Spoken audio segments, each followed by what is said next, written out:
Hey, it's Joe Amoia, founder creator of the GPSforlove.com. And I'd like to address a question that I hear all the time from the members of our GPS for Love community. And that question is, when can you talk about your past? Do you talk about on the first date, the third date, the fifth date, the third month? When is it? So I want you to relax, because what I want you to realize is that you can talk about it anytime you want. But here's the key. This is what us guys look for. We all have past. Okay, if you've been on this planet and you've dated more than one guy, you officially have a past.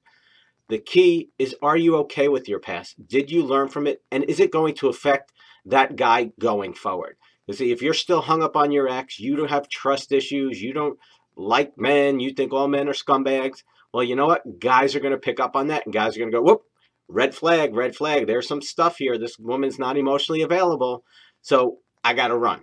Okay, I'm not going to invest my time. So here's kind of how I see it.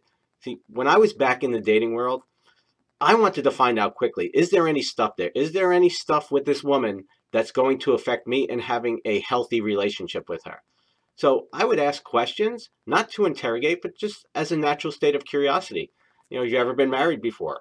You ever been engaged? What's your longest relationship? Now, I didn't rattle them off, like that, like it was a list of questions. I simply had a natural conversation from the mindset of, who are you? Are you emotionally available? Do you have any baggage?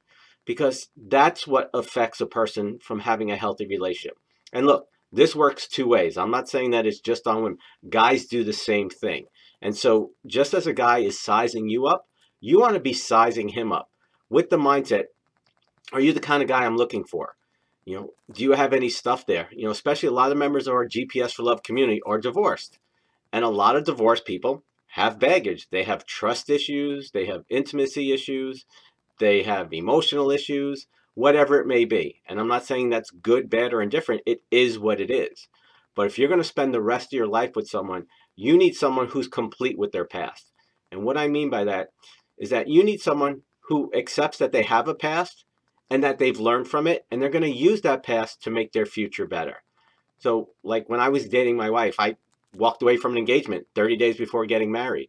Okay, I had no animosity towards my ex.